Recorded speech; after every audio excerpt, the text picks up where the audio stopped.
청취자 여러분 안녕하십니까? 주 예수 그리스도의 은혜가 여러분 모두에게 임하기를 축원합니다. 지난 시간에는 하나님과 말씀 그리고 성도라는 제목으로 은혜를 나누었습니다. 오늘은 이 생명은 사람들의 빛이다 라는 제목으로 함께 은혜를 나누도록 하겠습니다.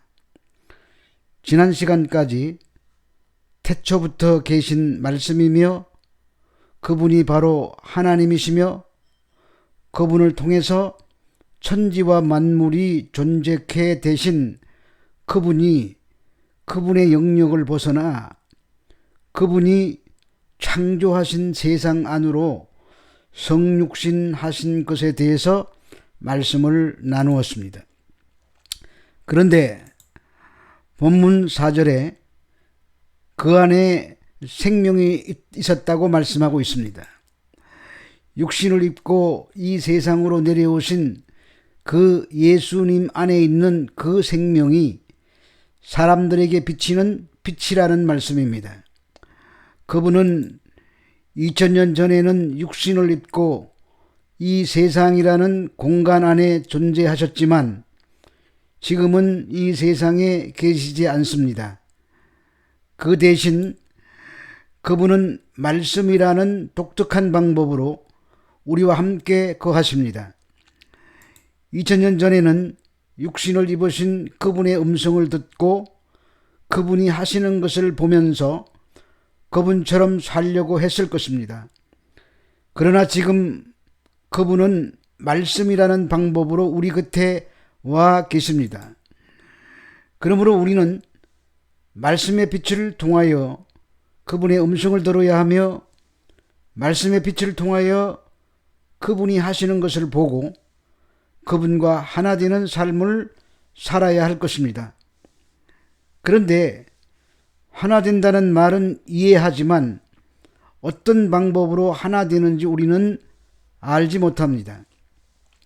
그래서 또 다른 곳에서는 믿는다는 표현 대신에 먹는다는 표현을 쓰고 있습니다.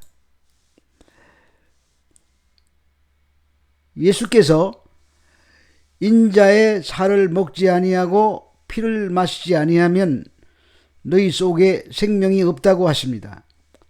살을 먹으며 피를 마신다는 말씀은 문자적인 의미보다 비유의 말입니다. 그것은 믿음으로 그리스도와 연합하는 것을 의미합니다. 예수 그리스도의 속죄를 믿는 것은 그의 살과 피를 먹고 마시는 행위와 같은 것입니다. 그것이 생명이신 예수님을 영접하여 생명이 되는 실제적인 행위입니다. 살과 피는 십자가를 의미합니다. 그 십자가를 믿는 것이 생명이신 예수를 먹는 것이고 그 생명이신 예수가 내 안에 계실 때 우리는 그분과 하나가 되는 것입니다. 그때 우리는 영생의 삶으로 진입하게 되는 것입니다. 그런데 사실은 이 모든 것을 우리가 하는 것이 아닙니다.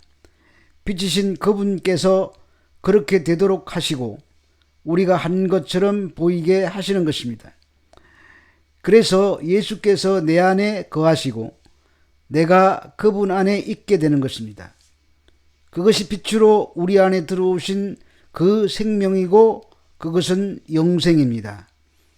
그러므로 참된 믿음의 사람들은 이미 빛으로 점령당했기 때문에 영생을 살고 있는 것입니다. 우리가 육신이 죽어서 막연히 가는 천국이 아니라 이미 천국이 빛으로 내 안에 들어와 버린 것입니다.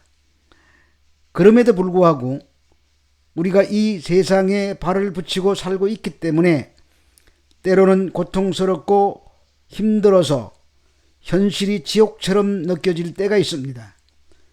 그래도 예수라는 생명이 내 안에 들어왔으며 그분과 함께 하나가 되었다면 우리는 비록 고통스러운 삶을 산다고 할지라도 이미 천국을 살고 있는 것입니다.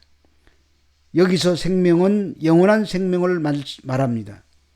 잠시 있다가 사라지는 것은 진정한 생명이 아니기 때문입니다. 요한은 생명이라는 단어를 사용할 때 영원한이라는 형용사와 함께 사용했습니다.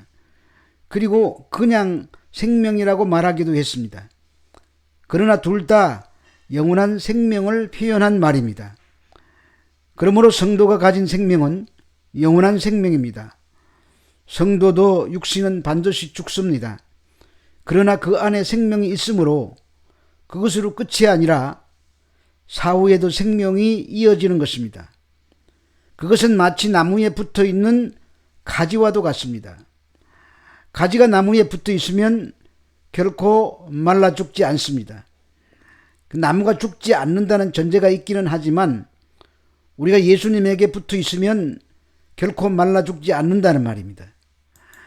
인간들은 이 세상을 살아가면서 자신이 살고 있다 이렇게 생각합니다. 물론 현재는 살아있지만 언제는 끝이 날 것입니다. 그러므로 이 생명은 유한한 생명인 것입니다. 그것은 잠시 동안만 생명을 가지기 때문에 요한이 말하는 생명과는 차원이 다른 생명입니다. 이것은 나무에서 잘려나간 나뭇가지와도 같습니다. 현재 살아있는 것처럼 싱싱해 보이지만 잘려진 나뭇가지는 시간이 지나면 말라 죽게 되어 있습니다. 이처럼 많은 사람들이 영원한 생명을 가질 수 없음을 안타까워하면서도 영원한 생명이신 예수 그리스도를 외면하고 살고 있습니다. 앞에서는 영생은 예수 그리스도의 몸과 피를 먹고 마시는 것이라고 했습니다. 그런데 이곳에서는 유일하신 참 하나님과 그가 보내신 자 예수 그리스도를 아는 것이라고 합니다. 이 말씀은 이전에 가졌던 모든 신학적 이론을 무너뜨리는 혁명적인 표현입니다. 사실 그 당시 유대교는 하나님과 사람 사이에 있는 긴밀함을 예수님처럼 이렇게 깊이 있게 이해하지는 못했습니다. 그래서 예수님께서는 하나님과 자신과의 관계를 아들과 아버지란 관계로 설명하고 있습니다. 예수님은 자기 안에 하나님의 생명이 있고 아버지의 일을 자신이 행한다고 하셨습니다. 그리고 아버지로부터 심판의 권한까지 받아서 의인과 악인을 심판하실 것에 대해서 말씀하셨습니다. 이 말을 들은 유대인들은 하나님에 대한 신성모독이라고 분노했습니다. 유대인들에게 아버지와 아들의 관계는 아주 특별한 관계입니다. 아버지는 아들에게 모든 것을 가르치고 모든 것을 위임하며 모든 것을 물려줍니다. 그래서 그들은 아버지가 곧 아들이고 아들이 곧 아버지라는 개념을 가지고 있습니다. 요한은 바로 그 개념을 끌어와서 하나님과 예수가 바로 하나님의 아들이라는, 아버지와 아들이라는 놀라운 관계 설정을 해놓고 그들에게 설명하고 있는 것입니다. 영생을 정의하는 것조차 아버지와 아들을 이해하고 아는 것에서 출발한다고 말하고 있습니다. 아들 안에 하나님의 모든 것이 담겨 있다는 표현입니다. 그리고 아들을 아는 것이 곧 하나님을 아는 것이라고 말하고 있습니다. 또한 하나님을 아는 것이 아들을 아는 것이기도 한 것입니다. 우리는 죽음 이후에 천국에 가면 그때야 영원히 사는 것쯤으로 생각하는 그것을 요한은 영생은 곧 유일하신 참 하나님과 그가 보내신 자 예수 그리스도를 아는 것이라고 표현하고 있습니다. 그런 측면에서 영생이란 신앙생활의 최종적인 결과물이 아니고 지금을 살고 있는 우리 존재의 특정한 상태를 의미하는 것입니다. 단정적으로 표현해서 죽은 뒤의 삶이 영생이 아니라 지금 여기서 이 세상에서 이 땅에서 참 하나님과 예수 그리스도를 아는 상태가 영생이라는 말입니다. 그런데 이 말씀을 이해하는 첫 단계에서부터 우리는 문제에 봉착하게 됩니다. 안다는 것이 무엇을 의미하는지 정확히 알지 못하기 때문입니다. 우리는 항상 나로부터 모든 것을 출발합니다. 내가 가진 기준과 내가 아는 지식과 내가 가진 가치관을 가지고 모든 것을 접근하려 합니다. 그러나 이것은 무한하신 하나님을 아는 방법 중에서 가장 어리석고 불가능한 접근법입니다. 왜냐하면 우리는 피조물이고 그분은 창조주십니다. 우리는 무능하고 그분은 전지전능하십니다. 그분은 의로우시며 우리는 죄인들이기 때문에 그러한 방법으로는 그 높으신 분에게 접근해 갈 수가 없는 것입니다. 그러므로 우리는 먼저 나를 내려놓아야 합니다.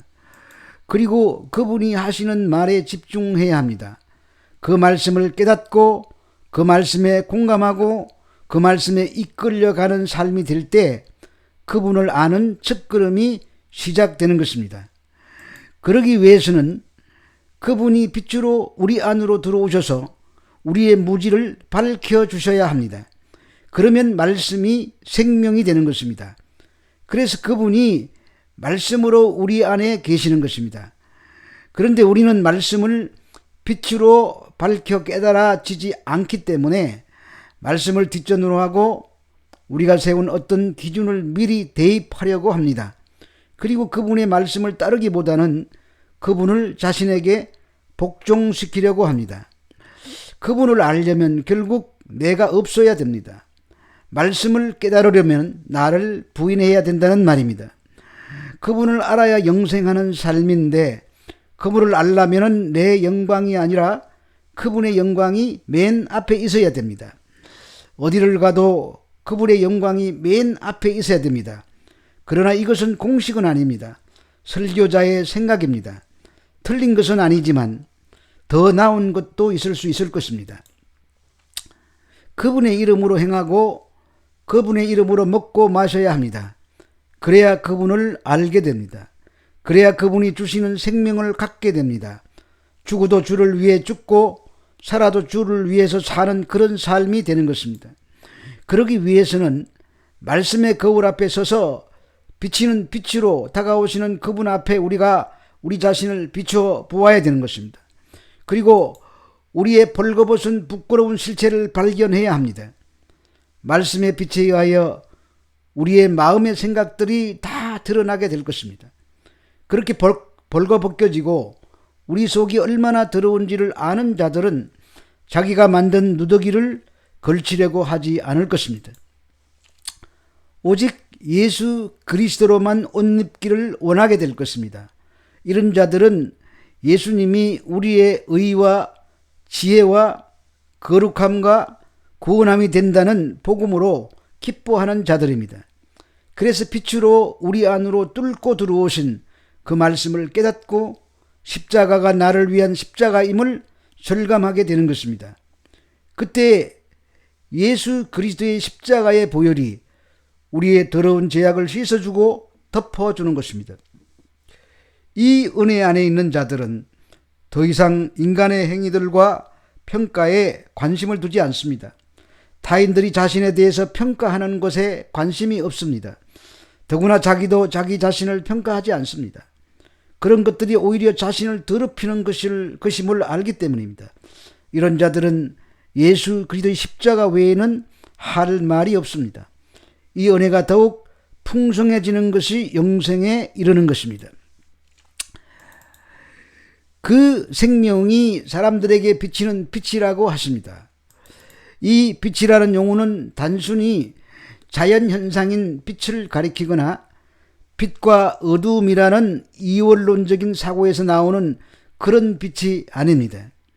이 빛에 대한 개념은 구약 성경에서 많이 발견할 수 있습니다. 그래서 구약 성경은 하나님을 빛과 연관된 분으로 표현하고 있습니다. 그런데 여호와는 그리스도 안에 있는 참되고 영원한 생명이 곧 인류에게 임할 참 빛이라는 사실을 말하고 있습니다. 이러한 빛은 창조되거나 형성된 것이 아니라 본래부터 삼위일체 안에 존재하고 있었던 것입니다. 그 빛이 세상에 오신 것입니다. 그리고 그 빛을 비추어서 또 다른 빛을 만들어내십니다. 그러므로 그 빛을 받아서 그 빛을 생명으로 깨닫고 그 빛 속으로 융화되는 것이 그들이 바로 성도들입니다. 근데 빛과 대조되는 어두움이라는 것이 5절에 등장합니다. 보이는 헬라어는 5절에 본문을 적어 놓은 것입니다. 그 중에서 스코티아라는 말이 있습니다. 이 어두움입니다. 이 어두움은 물리적인 어두움을 말하는 것이 아닙니다.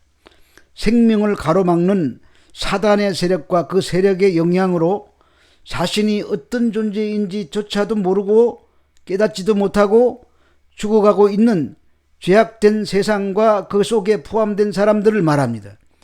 원문을 문자적으로 해석하면은 빛이신 그리스도께서 육신을 입으시고 이 죄악된 세상 안으로 임하셨다는 뜻입니다. 그런데 우리는 생각하기를 그 빛이신 예수께서 오셨다가 십자가 위에서 죽으시고 장사 지낸 바 되었다가 부활하시고 성천하여 이 세상에 존재하지 않는 분으로 생각하기가 쉽습니다. 그분은 여전히 이 세상 안에 계시면서 빛을 비추고 계십니다. 그것은 5절에 비치데라는 단어가 헬라어로 화이노이인데 이는 현재 능동태 3인칭 단수로 말씀인 빛이 우리들의 의사와 상관없이 현재에도 쉬지 않고 비치고 있다. 우리 속으로 뚫고 들어오고 있다.